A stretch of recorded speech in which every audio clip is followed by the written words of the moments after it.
Hello అండి, అందరికీ నమస్కారం. ఎప్పుడైనా ఆలోచించారా, మనం రోజూ వినే ఒక సాధారణ శబ్దం మనల్ని కదిలించే ఒక అద్భుతమైన సంగీతంగా ఎలా మారుతుంది? లేదా మనం చూసే ఒక చిన్న కాంతి మెరుపు మన జీవితాంతం గుర్తుండే ఒక మధురమైన జ్ఞాపకంగా ఎలా నిలిచిపోతుందో? ఈ రోజు ఈ అద్భుతమైన ప్రయాణంలోకి వెళదాం. బయటి ప్రపంచం మన లోపలికి ఎలా చేరుతుందో తెలుసుకుందాం. అవును, అసలు ఇదంతా ఎలా జరుగుతుంది? మన కళ్ళు, చెవులు, చర్మం లాంటివి కేవలం సమాచారాన్ని సేకరిస్తాయి అంతే. కాని మన మెదడు ఆ సమాచారాన్ని ఒక అనుభవంగా, ఒక పాటగా, ఒక జ్ఞాపకంగా ఎలా మారుస్తోంది? ఈ ప్రశ్నలకి సమాధానాలు వెతుకుతూ మన అన్వేషణను ఇవాళ మొదలుపెడదాం. మొట్టమొదటగా మన ఇంద్రియాల గురించి మాట్లాడుకుందాం. మన కళ్ళు, చెవులు, ముక్కు, నాలుక, చర్మం ఇవన్నీ మన శరీరానికి బయటి ప్రపంచంతో కనెక్ట్ అయ్యే కిటికీలు లాంటివన్నమాట. బయట ఉన్న కాంతి, శబ్దం, వాసన, రుచి, స్పర్శ లాంటి వాటిని ఇవి లోపలికి తీసుకొస్తాయి. సింపుల్గా చెప్పాలంటే ఇవి మన బాడీకి ఉండే డేటా కలెక్టర్స్. ఒక ఉదాహరణ చూద్దాం.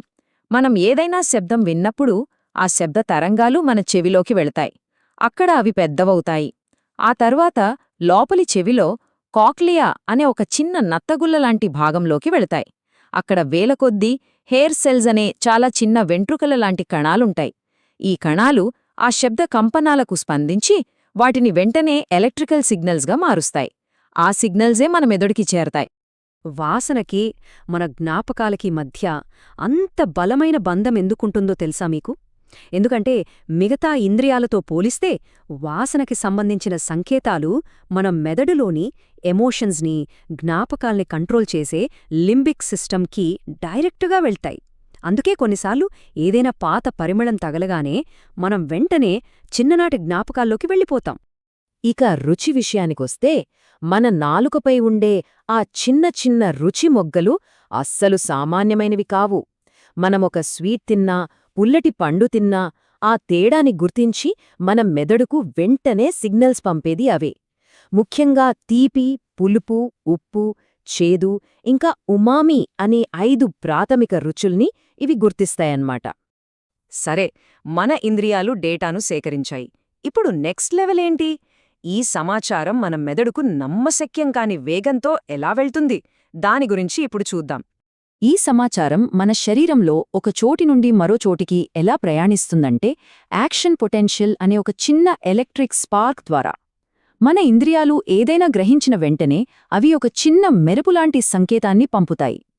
ఈ సంకేతం మన నరాల ద్వారా మెరుపు వేగంతో ప్రయాణించి మెదడుకు చేరుకుంటుంది. మన శరీరంలో 2 రకాల సిగ్నల్స్ ఉంటాయి. ఒకటి ఎలక్ట్రికల్, రెండోది కెమికల్. నరం లోపల ప్రయాణం ఒక ఎక్స్ప్రెస్ రైలు లాంటిది. అది ఎలక్ట్రికల్ సిగ్నల్, చాలా వేగంగా ఉంటుంది. కానీ ఒక నరం నుంచి ఇంకో నరానికి మధ్య ఉండే చిన్న గ్యాప్ని దాటడానికి ఆ ఎలక్ట్రికల్ సిగ్నల్ ఒక కెమికల్ మెసెంజర్గా మారుతుంది. ఆ మెసెంజర్లే న్యూరోట్రాన్స్మిటర్లు. ఇప్పుడు అసలు మ్యాజిక్ మొదలవుతుంది. మన మెదుడికి ఈ వేలాది సంకేతాలు చేరాయి కదా. ఇప్పుడు అది ఒక సూపర్ కంప్యూటర్లాగా పనిచేయడం మొదలుపెడుతుంది. అది ఈ ముడి సమాచారాన్ని, అంటే ఆ ఎలక్ట్రికల్, కెమికల్ సిగ్నల్స్ని మనం అనుభవించే వాస్తవికతగా మారుస్తుంది. ఇక్కడ మనం సెన్సేషన్, పర్సెప్షన్ అనే 2 పదాల మధ్య తేడాను ఖచ్చితంగా తెలుసుకోవాలి. మన కళ్ళు కాంతిని చూడటం సెన్సేషన్, అంటే డేటాను సేకరించటం. కాని ఆ డేటాను విశ్లేషించి అది మన స్నేహితుడి ముఖం అని గుర్తించటం పర్సెప్షన్, అంటే ఆ డేటాకి ఒక అర్థాన్నివ్వటం. అద్భుతం కదా? అసలు ఈ అద్భుతమైన సిస్టమంతటికీ బ్లూ ప్రింట్ ఎక్కడుంది? దీని వెనుక ఉన్న కోడేంటి? అది మన జన్యు సంకేతం. మన శరీరంలో ప్రతీదీ ఎలా నిర్మించబడాలో చెప్పే సూచనలన్నీ ఈ కోడ్లోనే ఉంటాయి. మన జన్యువులు మన శరీరానికి బ్లూ ప్రింట్స్ లాంటివి. ఉదాహరణకి PAX6 అనే జన్యువు మన కళ్ళు ఎలా ఏర్పడాలో చెప్పే ఒక మాస్టర్ కంట్రోల్ జీన్ లాంటిది. అలాగే GJB2 అనే జన్యువు మన వినికిడికి అవసరమైన హెయిర్ సెల్స్ సరిగ్గా పనిచేయడానికి చాలా కీలకం. ఒకవేళ ఈ బ్లూ ప్రింట్స్లో ఏమైనా తప్పులు జరిగితే మన ఇంద్రియాల పనితీరులో సమస్యలు రావచ్చు. చూడండి, ఒకే ఒక్క జన్యువులో చిన్న మార్పు ఎంత పెద్ద ప్రభావాన్ని చూపుతుందో. ఉదాహరణకు HTT జన్యువులో ఒక చిన్న లోపం హంటింగ్టన్స్ వ్యాధికి దారితీస్తుంది. ఇది మెదడులోని కదలికలను నియంత్రించే బేసల్ గ్యాంగ్లియా వంటి భాగాలను దెబ్బతీస్తుంది. దీనివల్ల క్రమంగా కదలిక మరియు ఆలోచనా సామర్థ్యం క్షీణిస్తాయి. ఇది కేవలం సైన్స్ గురించి కాదు, ఇది నిజ జీవితాల గురించి. ఒక్కసారి ఆలోచించండి, 27 ఏళ్ల అమ్మాయి, జీవితం ఇంకా చాలా ఉంది. కాని ఆర్హెచ్ఎన్ఓ అనే ఒక్క జన్యువులో చిన్న లోపం వల్ల ఆమె ప్రపంచం నెమ్మదిగా చీకటిలోకి వెళ్ళిపోతోంది.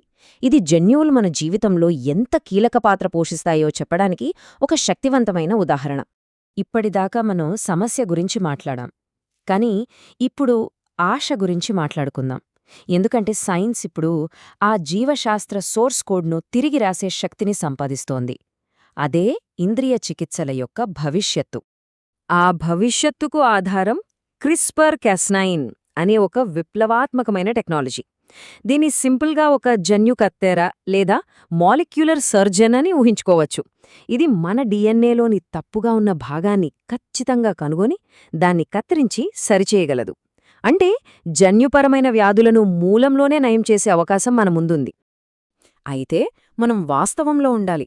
జన్యుచికిత్స ఒక అద్భుతమైన ఆశను చూపిస్తున్నా దానిలో కొన్ని సవాళ్లు కూడా ఉన్నాయి.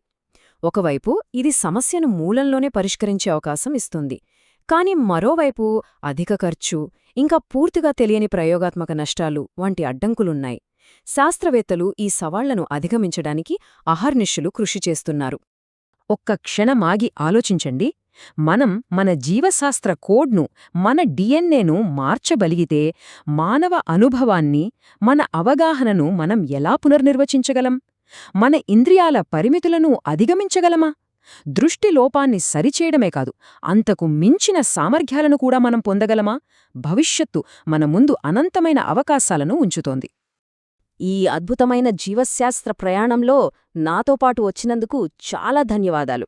మీకు ఈ విశ్లేషణ నచ్చిందని ఆశిస్తున్నాను. నచ్చితే దయచేసి ఆ లైక్ బటన్ నొక్కి ఇలాంటి మరిన్ని ఆసక్తికరమైన అంశాల కోసం బ్యూటిఫుల్ మైండ్ ఛానల్కి సబ్స్క్రైబ్ చేసుకోండి. మళ్ళీ ఇంకో ఇంట్రెస్టింగ్ టాపిక్తో కలుద్దాం.